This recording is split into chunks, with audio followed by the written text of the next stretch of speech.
Thank you, Michael. I've got the probably one of the toughest jobs today, and that's to wake you all up after lunch, and we're going to do that with a few videos, so I promise I won't talk too much. My other challenge with these few videos is hopefully everybody sees at least one and they think to themselves, Sean, what are you smoking? We're never ever going to see that happen in our lives.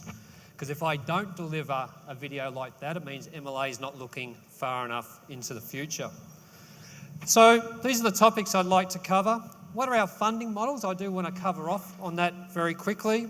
Let's look at some of the drone or autonomous work that we're developing for you guys. Let's look at the measurement systems that we've got underway. So you've probably heard about DEXA.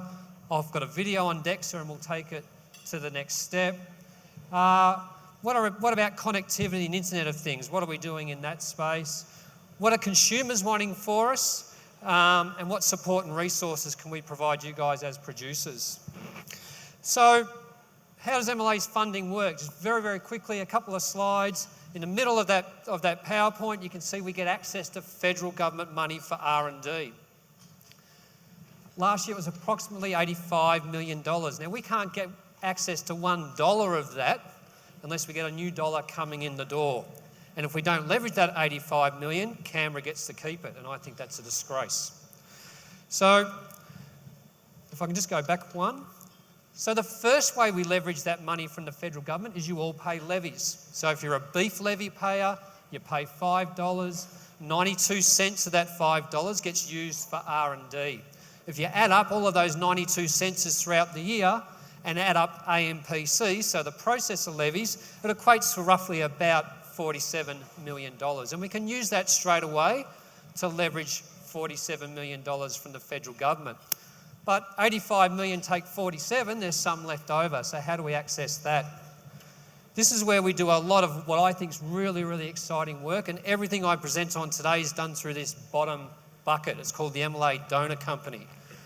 So one of my roles is to go out to industry, whether it be producers, whether it be global solution providers, and convince you to invest more and get things happening on your properties.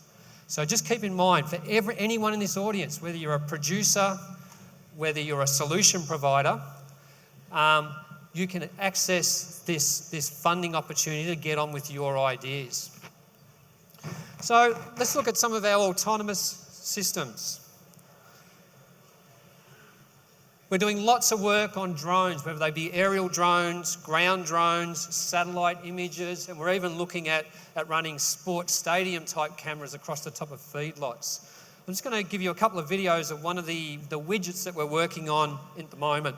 And this is something that we found that the US military is using in the Middle East for approximately the last 5 to 10 years.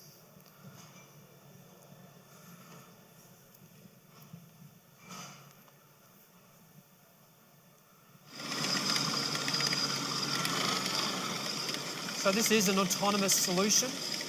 The US military, as I said, use it in the Middle East for a range of things. One is effectively a pack horse. So you can send a platoon out from a base and they can carry a lot more supplies and stay out a lot longer. The other thing it can do, if you've got a man down, you can put your man down on this device and it will take it back to the base without bringing your whole platoon back. So we saw this about 18 months ago and thought, well, wouldn't that be fantastic if you could have something like this, predominantly up in the north of Australia, running around autonomously, taking a week, going out and checking things and doing activities for you, which I'll come to in a moment. And this is what we've come up with. And this will be here in Australia by the end of this year. This one's a little bit fast forward, just so you can see its capability. This is it actually at Fort Denning in the US passing its military test. So they're doing a military upgrade. And I think that's one of the keys here. You know, this is a military vehicle. It's going to survive the conditions up here. I'm not saying it's not going to get bogged. I'm not saying it's not going to get washed away if it tries to go through something it can't. But from a heat perspective, from an ability to maintain it, from a robustness point of view, it should be bulletproof for up in this region. I'm sure the first producer that gets it will prove me wrong. We've had 5 or 6 pastoral people involved in the design of this and guiding us what this thing needs to look like, what range does it need, and what sort of activities should it do for us. Because as it is at the moment, it's a very dumb solution.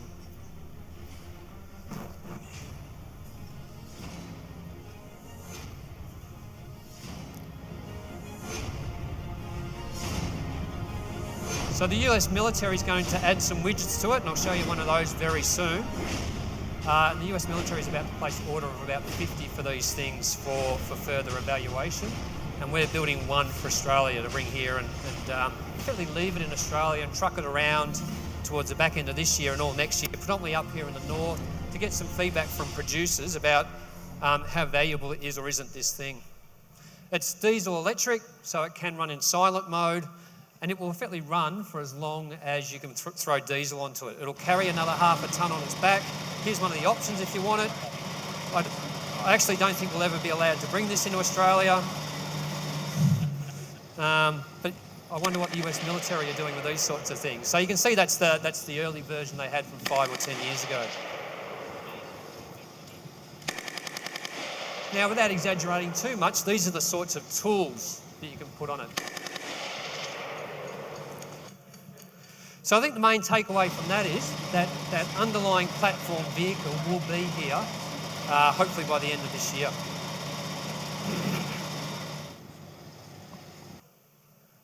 And on the on the right-hand side there is a list of the things that the 5 producers in this northern part of Australia who have been working with us are saying, these are the attachments we want to hang off it. These are the tasks that we want this thing to do. So we'll get this thing to Australia and then we'll start developing these implements to hang off the back of it. And David Stote from KPCA, I know it's a different state, so I'm not trying to get a war starting, but he's put his hand up first to take it for the first 3 to 4 weeks. What are we doing in the aerial space? We're not forgetting about aerial. Effectively on the right-hand side is our aspiration with a big Malaysian company we're doing some work on to try and see if we can actually get aerial drones just to do more than you sitting at the controls going and checking water points. I think that's great for the moment. I think if in the next 3 to 5 years I don't have these things fully autonomous, we're not going to see producers using them to the extent that they want. So we're trying to create these aerial drones and evolve them into what we call a silent service. So they're just out in the paddock doing what they need to do, and the only time they let you know they're there is if they've fallen out of the sky and they've got a problem, or they've seen something and they don't know what decision to make. But in essence, they're flying around remotely, autonomously all the time. And if I can't get them there for you, they're really going to be a limited platform, I think, in about 3 or 4 years once the fun's gone out of flying them. And we also need them to go a lot longer than they are. Let's just have a look at objective measurement systems. There's been a lot of media with my MD's announcement on DEXA approximately 14 months ago. It's not just DEXA from a lean meat yield we're looking at. We've also got developments underway looking at eating quality and health. And I'm just going to give you 3 or 4 PowerPoints with some videos on what we're doing in that space and then show you how it's all coming together. So here's just a little bit of rundown on DEXA. DEXA stands for Dual Energy X-ray Absorptiometry. So in essence, it provides a very low energy X-ray to measure 3 separate tissues, muscle, bone and fat tissue. And it measures those tissues down to 1/10 of a gram. So not only for the whole body, but also we can look at regional changes in composition. So DEXA provides a really useful tool to measure change over time. And that's the most important thing that we're after from our health and fitness program, whether it be a dietary stimulus or a strength and conditioning program. We want to measure changes in fat mass and we want to see changes in muscle mass as opposed to just standing on the scales. So think of DEXA as a really advanced set of scales like that gentleman just explained. But not only is it going to tell you how much you weigh, it's going to tell you how much your meat, fat and bone weigh in 3 components and also where in the body that weight is, how it's distributed. And for the parts of this business where that's important, or this industry where that's important, this has been a really great breakthrough for us. And I'm sure some of you have heard, we're trying to roll that out to as many different processing companies as we can to force them to give the feedback back to you as producers. What about advancing that? So the DEXA work we've done has been calibrated using medical CT scanners. If you think about a medical CT scanner, there's not too many things in your human body it won't tell you about. It'd be great to be able to run either livestock or dead stock through a CT scanner. But medical CT scanners aren't designed for processing humans. I mean, if you think about the largest person in this room, they're nowhere near the size of the largest bullock or cow we're going to put through. So they're just physically not big enough. And you don't scan a human being every 6 seconds like we do in the lamb industry, or every 20 seconds like we do in the beef industry if you're in a processing plant. So we're working with a couple of companies to say, can we evolve their CT approach and get it into our industry, whether that be in processing, in feedlots or on farm, would you believe? And the first place we're doing that is trying to leverage medical security systems. So every time you fly in a plane internationally from Australia, your luggage underneath when it's checked in goes through a continuous CT scanner. We've been lucky to convince the world's most reputable and largest aviation CT company to put half their money in through that bottom funding model. They're putting in $11 million to evolve their know-how for our industry. And it took us about 18 months to convince them that that was a good idea. So here's their latest development. We are proud to introduce to you the 920 CT. The 920 CT is designed to advance security into the future. It improves passenger experience while increasing their safety. Our system causes less stress for passengers as they can leave their liquids and electronics in the bag, meaning they spend less time at the checkpoint and more time at the rest of the airport. So what the aviation industry is doing globally is trying to get that CT know-how from down underneath, effectively up to where we walk through as human beings and take our carry-on through. So now you don't have to take liquids out of your bags and laptops out of your bags. And this is the first evolution of that ever. We're leveraging that know-how and saying, we want that in processing plants, we want that in feedlots. Potentially we might want that as a service on farm, because you're starting to then get things like marbling content on a live animal before you've even slaughtered it. You're starting to pick up health defects instantly, just like going to a hospital. And then, of course, if you're in the equine industry, this is how you CT a horse at the moment, which is not healthy for anybody and comes with a lot of high risk. And the company, and I'm going to show you a video in a moment, a company who's got that image on the left-hand side there, or on the right-hand side, I apologise, has pulled the guts of a CT scanner out and put it onto 2 robots. So now they've got, and it's the world's first, and we didn't come up with it, we're just leveraging their investment, the ability to CT scan a horse while it's standing. And if the horse is of the right temperament, you don't even need to give it a sedative. So some horses are quite happy to stand there and have this thing scan it. We're at New Bolton Center, PennVet's large animal hospital, and we're really excited to launch our Equimagine 4DDI CT imaging system to change the face of equine imaging. Really thrilling part of this is that we hope to be able to get these 3-dimensional images in a horse that's standing. The idea is that they will not have to be placed under general anesthesia to do the majority of the studies. From a clinical standpoint, we will literally see things that we've never seen before. That we're not only going to find new specific abnormalities and new characterizations of those, but we also think that the opportunity that 3D imaging provides is precision. The ability of the resolution is much higher. So if and there's a we'll value be able to detect proposition, injuries, hopefully, and that's at a much really earlier interesting stages, question. and Imagine being able to do that prevent on things that any could be animal fatal, either live to the horse or being processed. And if I just go to this next slide, I talked about we calibrated our DEXA systems using medical CT, and I didn't go as far, but I will now, to say when we spoke to the medical CT companies about evolving their know-how for our industry, they thumbed their noses up at us. They were not interested at all. And although I was very disappointed, it's forced us to have a look at some of these other systems that are being evolved. What's really exciting for us is the scan, and it doesn't work that well on this screen, but the scan on the right-hand side is a piece of meat in a high-end medical CT scanner. So what you would get scanned on if you're in hospital. The scan on the left is a scanner of that equine CT system. And we're now starting to be able to see marbling hot and cold. So, sorry, hot being live, I apologise, I've got a processing brain on at the moment, and cold being processed. So we can now actually start to see marbling on a live animal or in a carcass without dissecting it.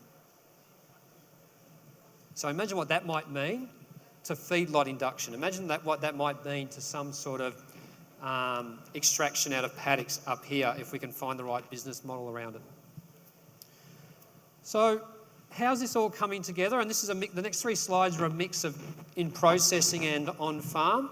So in the processing plant, we're trying to roll out these whole of carcass DEXA scanners. So you as producers get feedback on yield in essence, meat, fat and bone, and where is it distributed across the carcass. That same device, because this horse scanner's only got a scan range of this big, that same device will position that equine CT scanner into that rib area, and we'll get you now an eating quality scan as well, with marbling and not just at a single inspection point, which will be the next thing the industry needs to get its head around. So how do you now deal with marbling reports that just aren't at a single site, which I think is quite interesting and will be a challenge. We're also taking the equine stuff and deploying it on farm and in feedlots. And we'll have 3 of these equine systems coming into Australia in 2019. We're going to put a 4th one up for my board to approve, which will be a mobile unit, so we can actually bring it to property and see the impact of it on property. So I would hope by 2019 there'll be a truck up here. I don't know what a truck's going to look like, and this robotic system will be up here for you guys to start to run some live animals through, just so we can see what we can see and you can understand, is there a business model there for someone to offer that service.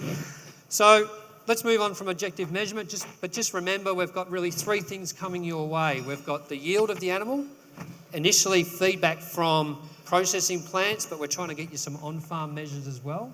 We'll give you feedback on eating quality, and we're doing a lot in the animal health as well. So if you think about that aviation CT scanner, that's just crying out to having a viscera table run through it at a processing plant, and you're actually getting objective health data back on every animal that you get processed. All of that is limited if you actually can't talk to the internet. So we've been doing quite a lot of work lately on what we call connectivity and the Internet of Things. For the first 18 months of my 2 years back at MLA, I didn't think connectivity was an MLA thing to worry about. I just thought the big telcos were going to nail it for us. And it's become clear to me, even though they're picking things up now, they're not going to do it in isolation of a lot of other people providing inputs. So this is the program that we've got running for you. We think you're trying to connect a couple of different parts of your business. So you're either trying to connect your homestead to the world, you're either trying to connect your homestead to things out in the field, and that could be a human being in the field, or you're trying to connect what's in the field directly to the internet. And if I just go back one, the problem we've got, or the challenge we've got, there's lots and lots of different ways to do that, but predominantly there's only 1 or 2 ways per property because of environmental conditions it's going to work for you. So it's not an easy space for you guys to understand, but there is quite a lot of help out there. And then you've got to think about why you're trying to connect. You're trying to move lots and lots of data around, but it's not mission critical. Are you trying to have a phone call, like the phone calls I expect to have when I'm driving around Sydney? No lag, versus a satellite phone call where you've got 5 or 10 seconds lag, and people just don't want to put up with that these days. Unless, of course, it's what I'd call a critical operation. You've got a man down. You probably don't mind a 10-second delay if your leg's hanging off and you need some help. So you've always got to challenge and question, why do I want connectivity? So what we think our role is, on the right-hand side, is we want to work with you guys as producers to help you understand what your connectivity needs are. I can't take a flood of inquiries today, but I'm happy to get as many as I possibly can. If you've got connectivity concerns in your properties, reach out to me and we'll try and get people there and help you work with solutions. Where we can, we'll help you evaluate those solutions being deployed and ground truth on your property. And we've got about 5 or 6 projects underway at the moment with end users, so property owners, trying to deploy different types of connectivity solutions. If MLA suggests that you work with a solution provider, we're not saying there's a guarantee they're going to be good. We're just throwing them in your face and we'll work with you to understand, can they deploy their know-how. Probably not a lot of point having connectivity on farm out in paddock apart from the safety angle if we don't have things to hang off it. And that was one of our next concerns was we heard about this Internet of Things. I had lots of consultants coming to me wanting to be our industry Internet of Things experts. And my first response was we don't have a lot of internet out there and I don't know how many things are out there. And normally they'd leave the office pretty quick. So over the last 6 months, we've been trying to get our head around how many things are out there for you guys to get information from. And we've got up to a list now of about 60 and still evolving. So a lot of information on this chart. This is about half of what we've got, but we've now got a fairly good list that's evolving every week of all of the suppliers out there that we're aware of that could sell you a tag or a water sensor or a soil sensor or a weather station. And why that's important is down the middle here, and I don't have a pointer, but under the measurement systems, it tells you whether it's something measuring a water trough, is it on the animal, is it GPS? And on the right-hand side, which is really important, how that technology gets you the information back. So if I go to the next slide, if you wanted to buy this thing called Mucor, which is a collar out of Europe, it's a collar that you put on an animal, the only way it's going to get data back to you is with a phone network. So if you as a producer don't have a phone network, please don't buy this technology at the moment because it's not going to work for you. So one of the roles we see ourselves working with producers is saying, tell us what you want, what end game you want in your properties, and we'll help you work with what might be the right widgets to throw up. And here's a list of companies we can throw your way. Here's a list of companies we can throw your way that can actually come out and work through some connectivity solutions for you. They're not a preferred list, they're just the ones that we're working with. So just remember, connectivity is not easy. There are people out there that can help you with it. Be really clear though why you want it. All right, processes are important to our sector whether we like it or not. Those are the sorts of labour costs or inefficiencies we have in our country compared to our competing processing countries. We need to keep working with our processing sector to get their costs down because the whole supply chain pays for it. Where are their costs? And I'm not saying we reduce the 78% in true value. That's definitely not what I'm promoting, so don't read that into it. But if you think about a processor, 78% of the cost of them doing business roughly is buying livestock from you guys, and then their next biggest cost is using humans to process it. And I'm not anti having humans process anything either before someone misquotes me on that. Where do they get their return? Most of their return comes from selling primal meat. So we need to work with the processing sector to make sure that they, and how do you get there? You use humans to do it. So we need to work with our processing sector to make sure that they take your expensive raw material that they should pay the money they're paying for and convert as much of it as they possibly can into a primary cut. And that will uplift this whole industry. And we're doing that with automation. So I'm just going to show you a couple of videos of the journey that we're on with the processing sector and to demonstrate why we need to keep working with that processing sector.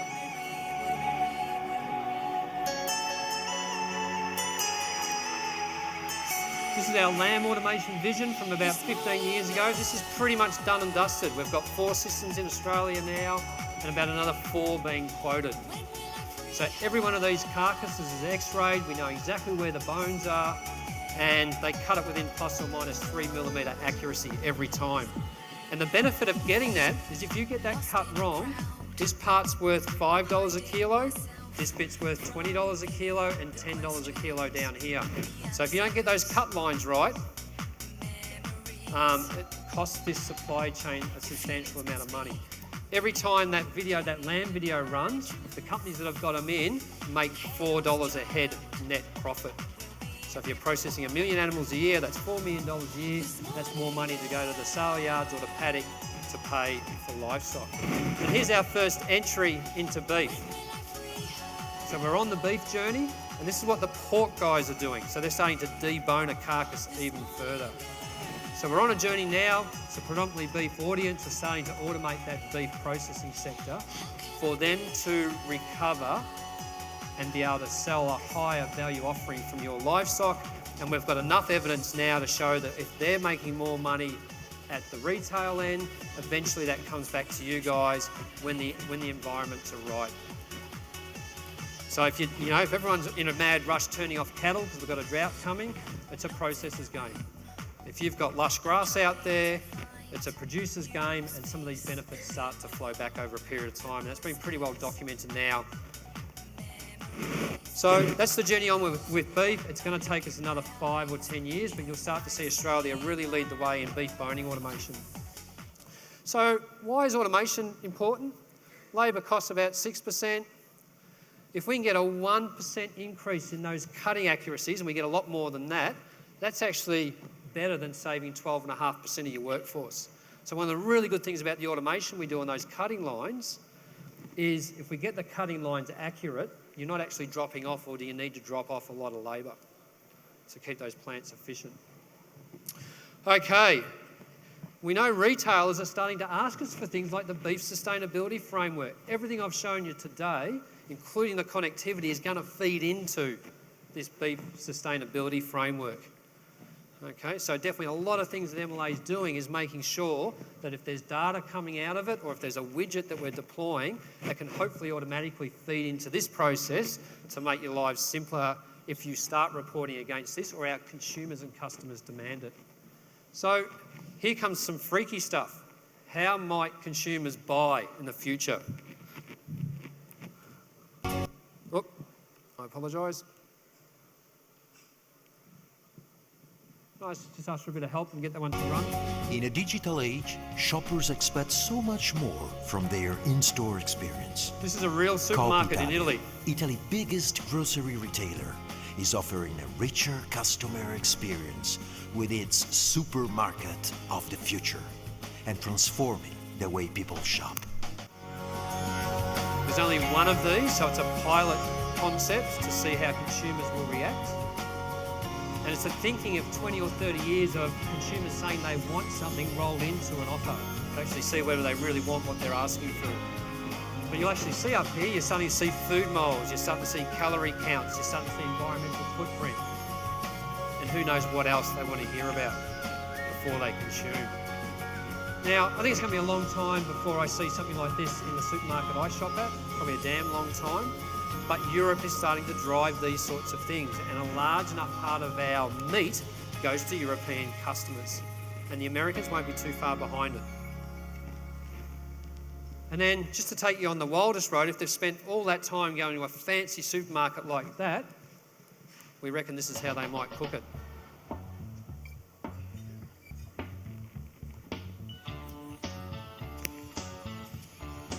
So this company here, who we're doing some work with, believe they're going to sign some really important deals with high-end manufacturers of houses and with the electronics industry, the white goods industry. So they've definitely got an aggressive business plan to make sure that these offerings, probably within 5 years, are in homes globally of high net worth people. So I will never see one. But the interesting thing for us, if you've spent this much money on something that's going to cook it for you, we better make sure that we promote it with Australian red meat.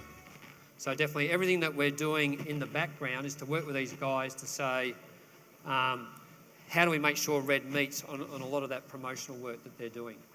Because if they put that sort of money into a kitchen, paying a couple hundred kilos for a steak well cooked is probably not beyond the realm of insanity. Okay, can we support you? So these are the sorts of co-innovation roles that MLA's got. So if you're a producer or a group of producers and you're willing to have these sorts of people work in your business, MLA can fund through that bottom mechanism. So you put in half the cash and we'll put in the other cash, these sorts of resources. And we've got one of these, young James, through the NTCA group already. So groups can come together and offer this. So you're not alone. You're not alone. Here's our global investor group that's investing with us. So you can see some pretty great names up there. All of these companies, you've got Google coming up after me, are investing their own money to invest in our industry. And I guess just my final slide, wrap up. So that bottom model, money is available for you guys to leverage if you want to get on this journey. The autonomous solutions are coming. The measurement systems are coming. It's going to be up to you guys with support from us to use that data to drive your business. Connectivity, I've got there no excuses not to be connected. That's probably a little bit harsh. Our understanding at the moment is technically there's no reason why you can't be connected. We've just got to keep putting more out there and prove it to ourselves. Consumers, remember why we're doing all this. They're getting hungrier and hungrier for data, for information. Where's my food coming from? Driven out of Europe. And Europe is normally 5 to 10 years ahead of Australia. And position, support is available. You've got James working for you now, driving innovation and talking to you guys about innovation and adoption. But you can have your own James if you want. You can't have that James, but you can have your own James. So thank you all. That's a bit of a rapid fire update of all the things that we've got underway. You will see some of this stuff within 12 months. Some of it you might not see for 10 years. So thank you very much.